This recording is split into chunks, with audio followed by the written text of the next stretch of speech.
esse desejo dos bolsonaristas, mas só para me esclarecer aqui, também para quem nos acompanha, é claro, Bolsonaro, se ele quiser, quer dizer, querer ele quer, né? Mas para ele poder concorrer às eleições lá em 2026, ele teria que estar elegível até que momento? Qual é o prazo limite para ele poder estar elegível? Saberia dizer?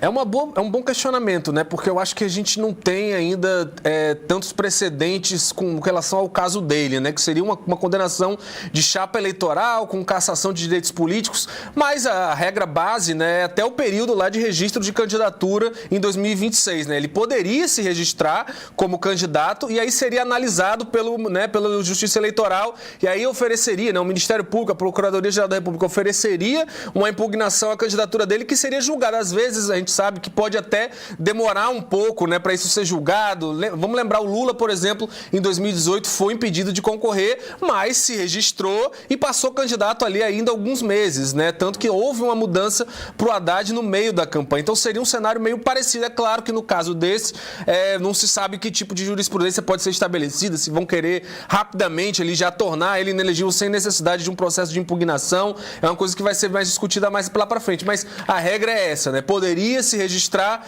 e aí seria impugnado porque não se enquadraria dentro dos critérios de elegibilidade exigidos pela lei brasileira. Agora é aquela história, né, Tadão? Uma coisa importante para adicionar. Dessa vez não é só a esquerda, né, que vai querer talvez colocar óbices aí uma candidatura do Bolsonaro. Como a gente falou agora há pouco, você tem pela primeira vez figuras da própria direita que parecem não ter muito interesse em ver o Bolsonaro candidato. Por exemplo, uma coisa era quando era o Lula diretamente o único opositor a essa ideia. Agora você tem aí o Caiado, que é um cara muito forte no agronegócio, na questão mesmo ali rural, na questão da própria finanças no Brasil mesmo. Você tem gente ali como o Pablo Marçal, enfim, o eleitorado dele tem muito mais fatores, né, muito mais atores nesse jogo aí que não vão ter tanto interesse aí. Por exemplo, o próprio Centrão, a depender dos acordos que fizer com o Caiado, com outros candidatos, não tem automaticamente essa vontade de se alinhar com o Bolsonaro nesse projeto dele. Por isso que eu repito, muita vontade, muito sonho dos bolsonaristas, mas até agora não há nada prático, não há nada bem encaminhado no sentido de o Bolsonaro ser candidato em 2026, não.